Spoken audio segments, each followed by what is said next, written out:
Hey guys, it's Corroded Soul. I am doing a Zerg versus Protoss. It's going to be a first-person VOD. I think this map is Kulos Ravine. I could be wrong. Don't hold me to that. But I'm going to just do a basic build order, Roach Hydra, see where it goes. Of course, I'll adapt to what he does because that's what Zerg has to do in StarCraft 2. If they don't adapt, they'll lose. They will get pwned. And yeah, I hope you guys enjoy it. I'm sending my Overlord to scout the 1 o'clock position, whatever corner, the top right corner. And I'm going to send my Overlord that spawns next here. Actually, I'm going to send my scouting Overlord to this corner. That way I can see when his stuff comes in, and I won't immediately give away my position as to where I am. I'm going to do a 15 pull, 16 expand, because that is what I find to be the best build order for Zerg and StarCraft 2 right now. Fast economy, good way to defend. A lot of people don't put their pools before their hatcheries, but I always put my pool before my hatchery because I feel like it's just a lot safer, and it's easier to defend a rush. But some people like to throw out their hatchery at 15 expand, 16 hatchery, and that gets your economy up a lot quicker. So really it's just personal preference.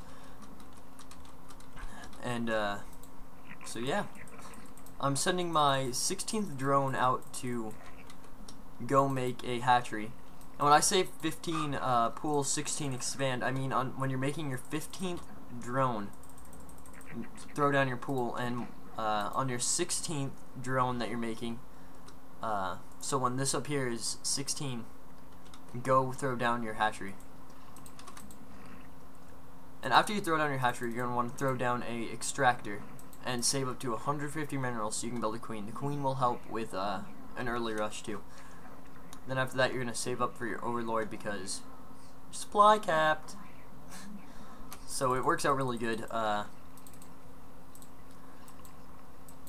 And you're going to want to get your gas up as soon as you throw down your hatchery, just because it allows you to tech up a lot quicker and deal with whatever they throw out a lot better. And I'm going to build 6 Zerglings because that helps with the rush. I've been getting rushed by a lot of Protoss a lot lately, and those 6 Zerglings really help. Like, they'll make the difference between you winning and losing the game.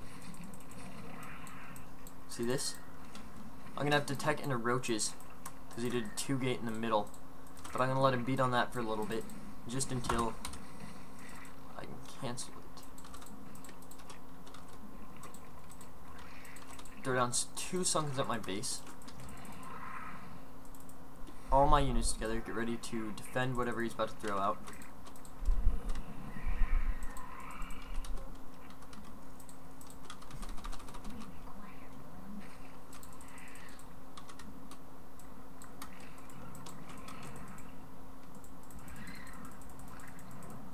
You notice here he has a lot of zealots out, but he doesn't want to engage me right now just because I have better positioning, some Sunkens coming up, another queen just to help me defend a little bit. I'm going to assume that his base is either here or here, so I'm going to take a risk and go for there first. And I'm just going to keep getting my economy up.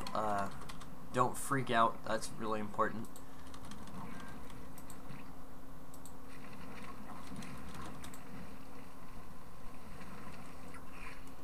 Here we go, I guessed right. So I'm going to run right into his mineral line. Whoa, he's got a lot of zealots here.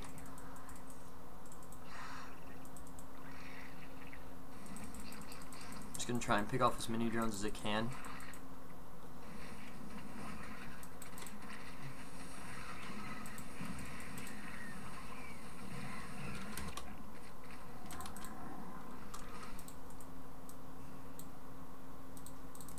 I took out a lot of his drones and did a lot of economic damage there, so I think I I don't know. I'm still in the game, but I'm not sure how much I'm in the game at this point.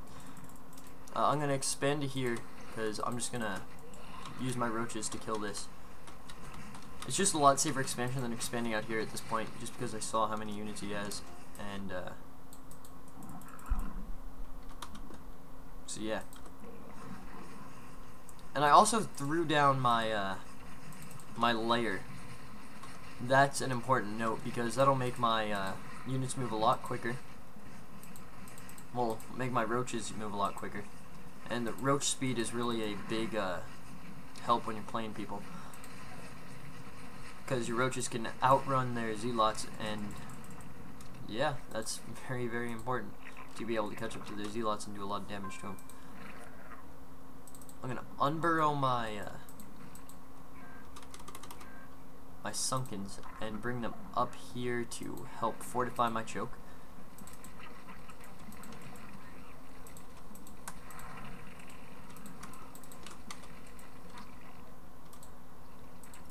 Now I'm going to throw down a Hydra den and pump out a lot of drones, because I need to get my economy back up, because I feel like he's ahead of me at this point in the game. Well, economy wise, just because he hasn't had any, he didn't try fast expand. He had a lot more miners out than I had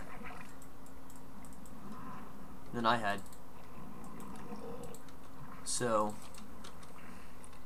just gonna keep pumping out drones, set my rally points, so when I build them they'll just go where they need to be. And you want to get Hydralisk range. That's pretty important. Hydralisk range is crazy. It increases the range by like 3 or 2, my bad, not 3. That'd be even more crazy. But yeah, it's Hydralisk range is so good.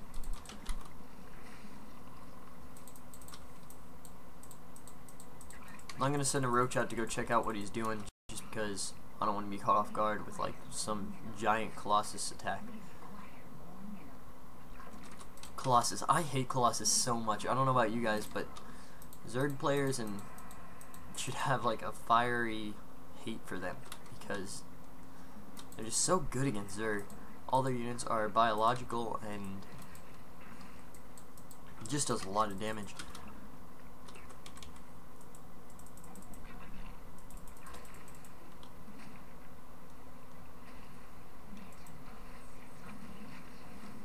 I don't know where his army is, so I'm just gonna... Oh, there it is. He's expanded up here. I'm almost 100% sure of that.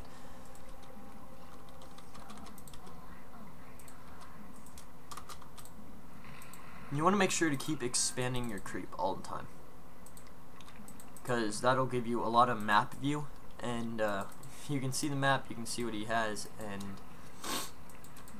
that's just real important.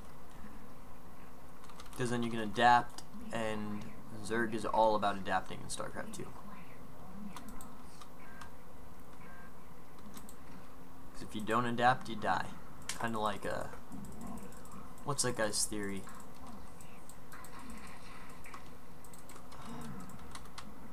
I wish I could remember his theory. That would really come in handy. I wish I had paid attention in biology and stuff.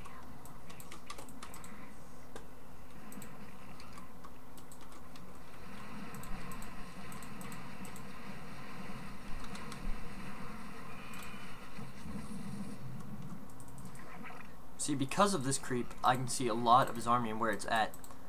So that really gives me an advantage over him right now, because he's just going off where he thinks I'm at, and he doesn't exactly know where my army is at any certain point in time. So he hasn't expanded, so I'm in the... Well, he has expanded. He expanded up here. And I'm just going to creep up into there and get some nice little look-sees in there.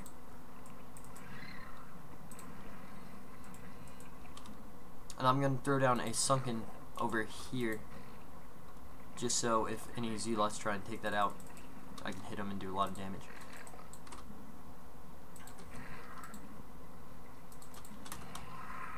And I'm falling a little bit behind on my macro here, just because I don't know. That happens to me a lot, and that's something that you don't want to happen, because that will get you pwned. That will just pwn your face, and totally sucks.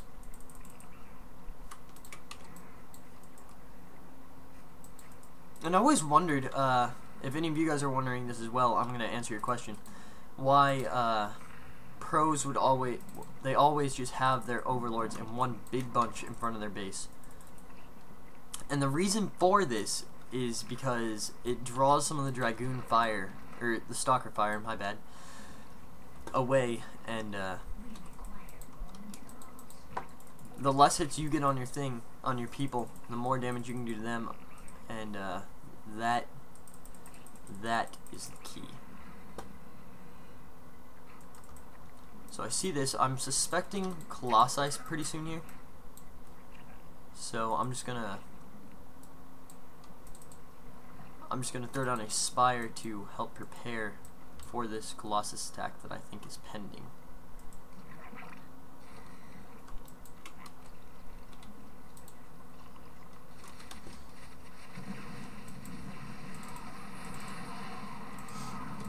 See, and I caught him pretty off guard here, but then again, he just ran in here and decided he's just gonna pwn my main, so that's cool too, I guess.